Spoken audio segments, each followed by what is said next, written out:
ഒരാൾ എന്നെ വിളിച്ചു വരുത്തി, പ്രിയങ്ങളെ, വയറുവേദനയാണെന്നും പറഞ്ഞു. ഭയങ്കര വയറുവേദന, അമ്മ ഇപ്പം വരണം. കരഞ്ഞു കൂയി.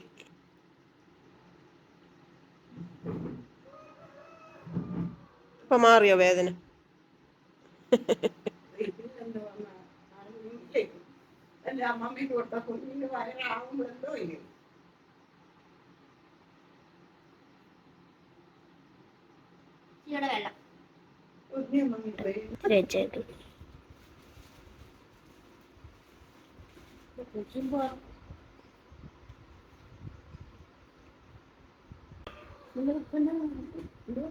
നെയ്യപ്പം പഠിച്ചു പഠിച്ച് തിന്നുന്ന കാണുന്നതിന്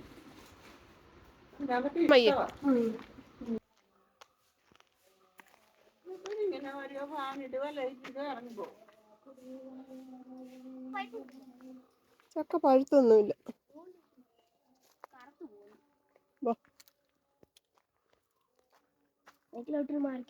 സൈക്കിൾ ചവിട്ടുമ്പോ മാറുമ്പോ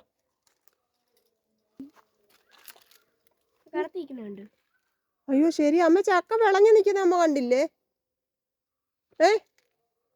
അമ്മ ചക്ക വിളഞ്ഞത് അമ്മ കണ്ടില്ലേ? തോണ്ടോ അത് വിളഞ്ഞെന്ന് തോന്നുന്നു. അത് വിളഞ്ഞു നിൽക്കുവാ.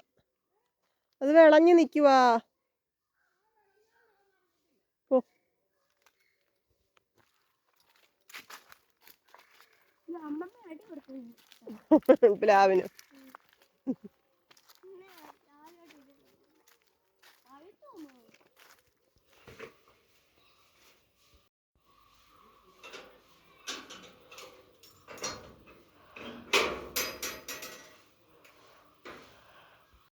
പ്രിയങ്ങളെ, അമ്മക്കിളിയുടെ കൊച്ചു കൊച്ചു വിശേഷങ്ങളിലേക്ക് എല്ലാവർക്കും സ്വാഗതം.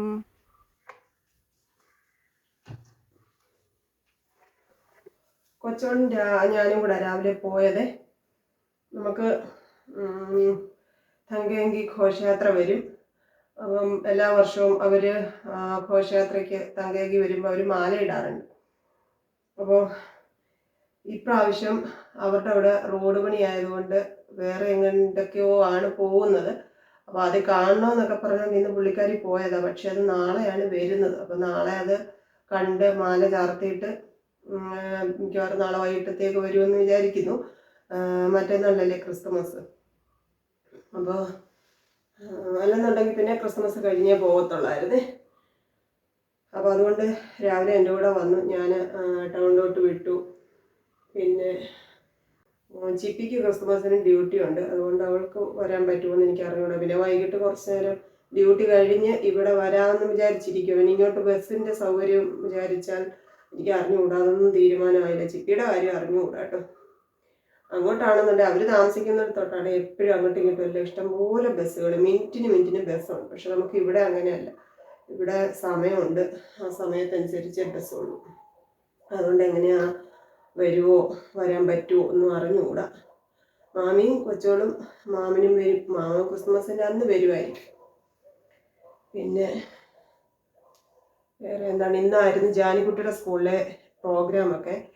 അപ്പോൾ വൈകിട്ട് മാമിക്ക് കൈയുടെ വേദന ഏതാണ്ട് കാണിക്കാൻ ഡോക്ടറെ എടുക്കാൻ പോവാണ്. അപ്പോൾ പോയിട്ട് ഇങ്ങോട്ട് വരാൻ ഞാൻ പറഞ്ഞിട്ടുണ്ട്. കാരണം എനിക്കിന്ന് ആതിരക്കുട്ടി ഒരു സ്വിഗ്ഗി ഓർഡർ അയച്ചു തന്നിട്ടുണ്ടായിരുന്നു. സർപ്രൈസ് ആയിരുന്നു. ഓർഡർ വന്നപ്പോൾ ഞാൻ വിചാരിച്ചു ഇതെല്ലാം കൂടെ എന്തോ സാധനങ്ങളെന്ന് വിചാരിച്ചു. അപ്പം ഞാൻ ഓർത്ത് അവരാരെങ്കിലും ഓർഡർ ചെയ്തതാണെന്നാണ് ഓർത്തത്. പിന്നെ മനസ്സിലായി എനിക്കുള്ളതാണെന്നുള്ളത്. അപ്പോൾ ഇത് മൊത്തം എന്തായാലും ഞാൻ കഴിച്ച് തീർക്കുന്ന പരിപാടി നടക്കുന്നതല്ലല്ലോ. അപ്പം ഞാൻ പറഞ്ഞു വരാമെങ്കിൽ ഇതിൻ്റെ എല്ലാം പങ്ക് തരാമെന്ന്. അപ്പോൾ ഹോസ്പിറ്റലിൽ പോയിട്ട് വരുമായിരിക്കും. അപ്പോൾ ഇന്നിപ്പം മോനുകുട്ട സ്കൂളിൽ നിന്ന് വന്നപ്പോൾ തൊട്ട് മാണ്ടിങ്ങനെ കിടക്കുക, കരയുന്നു. അങ്ങനെ കൊണ്ട് എന്നെ കിടന്ന് വിളിക്കുമായിരുന്നു. അപ്പം ഞാനിങ്ങനെ വന്ന്, എനിക്ക് തോന്നുന്നു ഗ്യാസ് വല്ലതും ആയിരിക്കും. ഗുളിക കൊടുത്തു, അവിടെ ഇരിക്കുന്നു. അപ്പോൾ നോക്കാം. അതല്ലെന്നുണ്ടെങ്കിൽ കുറവില്ലെങ്കിൽ നാളെ ഡോക്ടറെ കാണിക്കാം എന്ന് വിചാരിച്ചിരിക്കുക കേട്ടോ. എനിക്ക് പോയി OP ടിക്കറ്റ് എടുക്കാനും അവിടുത്തെ ക്യൂവിൽ നിൽക്കാനും ഒന്നും എനിക്ക് ഭയങ്കര വയ്യാഴിയാണ്. സത്യം അതാണ്. അതുകൊണ്ടാണ് നമ്മൾ ഹോസ്പിറ്റലിൽ പോവാതെ ഡോക്ടേഴ്സിൻ്റെ വീട്ടിൽ കൺസൾട്ടിങ്ങിന് പോകുന്നത്. അവിടെയും കുറച്ച് നേരം നിൽക്കണമെന്ന് വെച്ചാൽ അത്രയും തിരക്കില്ലല്ലോ. അപ്പോൾ അതുകൊണ്ട് നോക്കട്ടെ. ഇന്നിപ്പോൾ മെഡിസിൻ കൊടുത്തിട്ട് കുറവില്ലെങ്കിൽ നാളെ കൊണ്ടുപോകാമെന്ന് വിചാരിച്ചിട്ട് ഞാനിങ്ങനെ പോരുന്നു. പിന്നെ വേറെ എന്താണ്, ചോറും ഇച്ചിരി ഏതാണ്ട് കറികൾ ഏതാണ്ടൊക്കെ ഇരിപ്പുണ്ട്. വീഡിയോ ഒന്നും എഡിറ്റ് ചെയ്ത് കഴിഞ്ഞില്ല. മോനിക്കുട്ടൻ വിളിച്ചോണ്ട് ഞാൻ 4 മണി കഴിഞ്ഞപ്പോൾ ഇങ്ങനെ ഇറങ്ങി. അപ്പം ഞാൻ ആ വീഡിയോ ഒന്ന് എഡിറ്റ് ചെയ്ത് സേവ് ചെയ്യാൻ വെക്കട്ടെ. എന്നിട്ട് മുറ്റത്ത് കുറച്ച് പണികളൊക്കെ ഉണ്ട്, ചെടിക്ക് വെള്ളം ഒഴിക്കാനും. അമ്മ വന്ന് ഇന്നലെ ചെടി അവിടെ നമ്മൾ അടുക്കി വെച്ചിരുന്ന എല്ലാം എടുത്ത് ഇങ്ങനെ റൗണ്ടിൽ അവിടെ മുറ്റത്തൊരു കെട്ടുണ്ട്, ഇടിക്കെട്ടുണ്ട്. ആ കെട്ടിൽ ഇങ്ങനെ നിരത്തി വെച്ചിട്ടുണ്ട്. അതിന് ഇച്ചിരി വെള്ളം ഒഴിക്കാം. വെള്ളത്തിന് ക്ഷാമമാണെങ്കിലും അവർക്ക് ദാഹിക്കത്തില്ലേ. അങ്ങനെയുള്ള ചെറിയ കുറച്ച് പണികളൊക്കെ ഒതുക്കാം എന്ന് വിചാരിച്ച് വീഡിയോ എഡിറ്റ് ചെയ്തിട്ട് വരാട്ടോ. കുറച്ച് നേരം വന്ന് ഇവിടെ കിടന്ന് ഉറങ്ങി. പിന്നെ എഴുന്നേറ്റ് സൈക്കിളൊക്കെ ചവിട്ടി കുളിയൊക്കെ കഴിഞ്ഞ് ഇനിയും തിരി കത്തിച്ച് പ്രാർത്ഥിക്കട്ടെ. ഉഷാറായെന്ന് തോന്നുന്നു കേട്ടോ മോനുകുട്ടെ. കുളിയും ജപമൊക്കെ കഴിഞ്ഞു പ്രിയങ്ങളെ. കുടിക്കാൻ വെള്ളം തീർന്നായിരുന്നു, അത് തിളപ്പിക്കാൻ വെച്ചു. ഇത് ഒരിമ്മിണി ചോറ്, എനിക്ക് ഇച്ചിരി ചോറ് വേണം. അപ്പോൾ അത് ഞാൻ എടുത്തതാട്ടോ. മോനിക്കുട്ടന് 1 ഉരുള ചോറ് വേണമെന്ന് പറഞ്ഞിട്ടുണ്ട്. പിന്നെ ബണ്ണൊക്കെ ഉള്ളതുകൊണ്ട് ചോറ് അധികം വേണ്ട. അപ്പോൾ കുറച്ച് ചോറ് എടുത്ത് അങ്ങോട്ട് ചൂടാക്കാൻ വെച്ചതാട്ടോ. പിന്നെ ഇന്ന് രാവിലെ നമ്മൾ ഇഡലിയും കടലക്കറിയായിരുന്നു. അപ്പോൾ കടലക്കറി ഇരിപ്പുണ്ട്. പിന്നെ ഇടിച്ചക്ക തോരനുമുണ്ട്. അതൊക്കെയാണ് ഇന്നത്തെ നമ്മുടെ അത്താഴത്തിൻ്റെ കറികൾ കേട്ടോ. കടലക്കറി ഞാൻ ഉച്ചക്കലത്തേക്ക് വൈകിട്ടത്തേക്ക് മോനിക്കുട്ടന് കൊടുക്കാനുള്ള ഇഡലിക്കും അമ്മയ്ക്കും കൂടെ അങ്ങോട്ട് കുറച്ചവിടെ കൊടുത്തിട്ട് ബാക്കി എടുത്ത് അന്നേരം ഫ്രിഡ്ജിൽ വെച്ചതാട്ടോ. അപ്പം എനിക്ക് ചോറിൻ്റെ കൂടെ കഴിക്കാൻ ഇഷ്ടമാണ്. ഞാനത് ഇച്ചിരി എടുക്കുന്നുണ്ട്, കുറച്ചേ എടുക്കുന്നുള്ളൂ കേട്ടോ. അത് നമുക്ക് ഈ വെള്ളത്തിൻ്റെ മുകളിലോട്ട് വെക്കാം, ചൂടാക്കാം.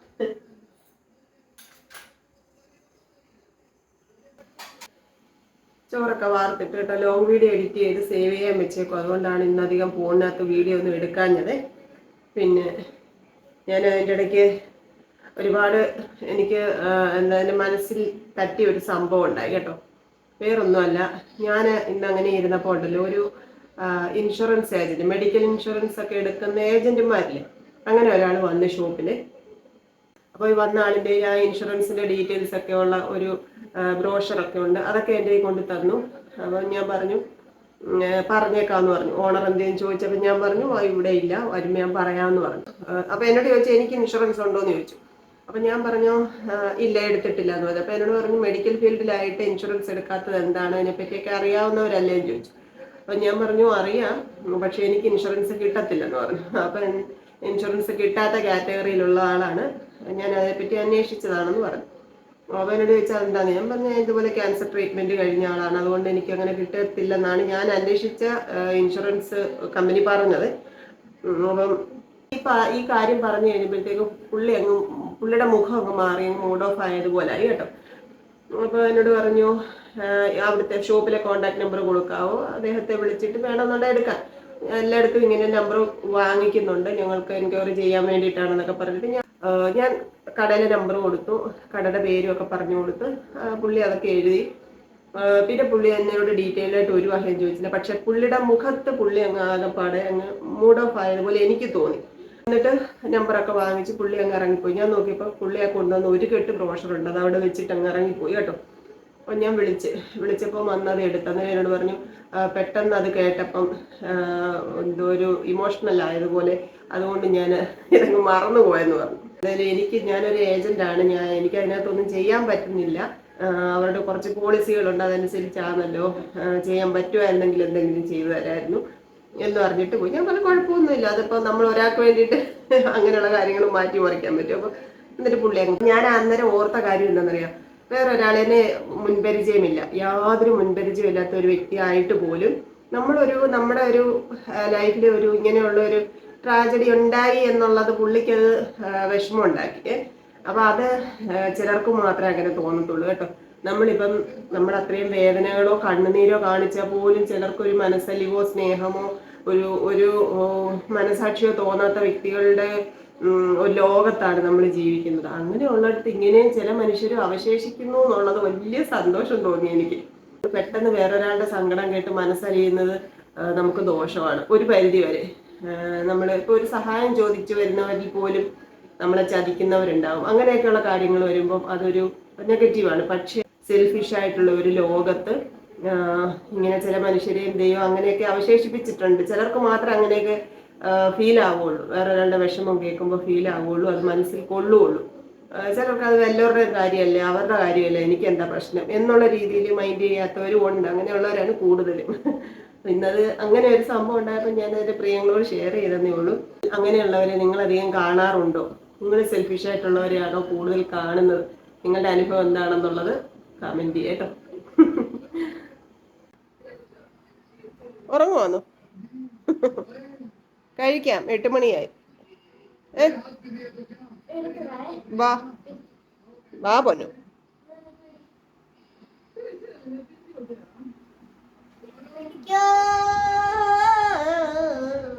വായോ, അയ്യോ, എന്നെ കൂടെ വലിച്ചു താഴെ ഇടുവോ? ഞങ്ങൾ കഴിക്കട്ടെ പ്രിയങ്ങളെ. മോനുകുട്ട ആതിര ആന്റിക്ക് ഒരു താങ്ക്സ് പറഞ്ഞു, ഒരു ചക്കരയുമ്മ കൊടുത്തോ.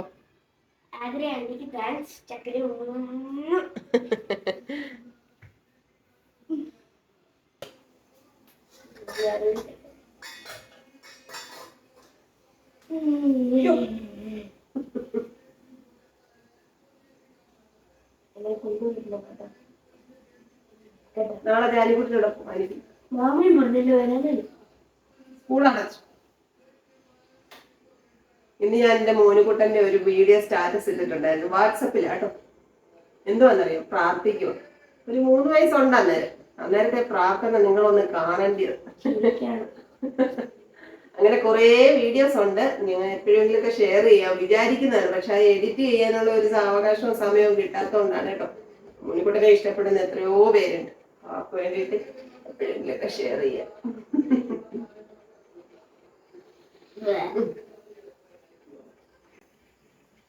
എടുത്ത് കഴിക്കേ, എന്തോന്ന് വെച്ചാൽ എടുത്ത് കഴിക്ക് പൊന്നോ.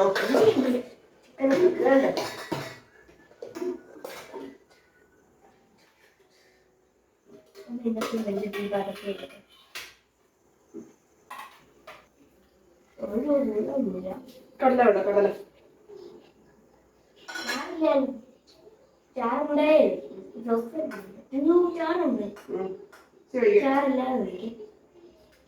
ചാറ് വേണ്ടേ?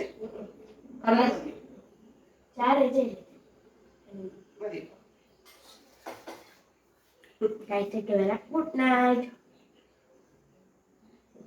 ഇന്ന് പറയേണ്ട ആവശ്യമാണ്.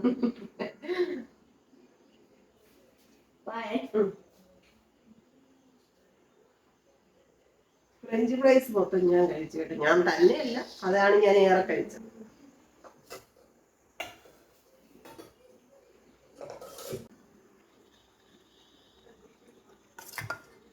ചോറ് വിളമ്പി, കടലക്കറി, രാവിലത്തെ കടലക്കറി,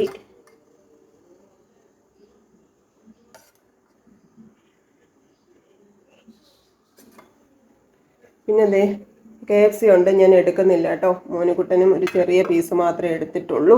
നമ്മൾ അതിനകത്തുനിന്ന് ഫ്രഞ്ച് ഫ്രൈസ് ഇനി എടുക്കാം, ബാക്കി അങ്ങ് വയ്ക്കുക കേട്ടോ. അപ്പം ഇതുണ്ട്, ഇത് നമുക്ക് വെച്ചിരിക്കാൻ കൊള്ളുന്ന സാധനമല്ല, അത് ഞാനങ്ങ് എടുത്തത്. മയോണൈസൊക്കെ സ്പ്രെഡ് ചെയ്ത ഒരു സാധനം അതുകൊണ്ട് അതങ്ങ് എടുക്കുക കേട്ടോ. കുറച്ച് ഇടിച്ചക്ക തോരനും എടുത്തിട്ടുണ്ട്. ഇന്നലെ കൊച്ചോള് വന്നപ്പോൾ കൊച്ചോൾക്ക് സ്പെഷ്യലൊക്കെ കൊടുക്കണ്ടേ എന്നൊക്കെ കമൻ്റ് ഇട്ടവരുണ്ട്. എൻ്റെ പ്രിയങ്ങളെ, എനിക്ക് തീരെ വയ്യായിരുന്നു കേട്ടോ. പിന്നെ ക്രിസ്മസ് വരുന്നുണ്ടല്ലോ, ക്രിസ്മസിന് നമുക്ക് കാര്യമായിട്ട് അവർക്ക് ഇഷ്ടമുള്ളതൊക്കെ ഉണ്ടാക്കി കൊടുക്കാം. അന്ന് എനിക്ക് തീരെ വയ്യായിരുന്നത് കൊണ്ടാണ് കേട്ടോ. അപ്പം എൻ്റെ പ്രിയപ്പെട്ടവരോടെല്ലാം നിറയെ സ്നേഹം. ഇന്നിങ്ങനെ അങ്ങോട്ട് കഴിക്കട്ടെ. എൻ്റെ ചക്കര മുത്തുമണികൾക്കെല്ലാം സ്നേഹം അറിയിക്കുന്നു. നാളെ കാണാമെന്ന പ്രതീക്ഷയോടെ tata, okay, bye bye, see you. കൊച്ചു കൊച്ചു വീട്ടുവിശേഷങ്ങളുമായി വീണ്ടും കാണാമേ.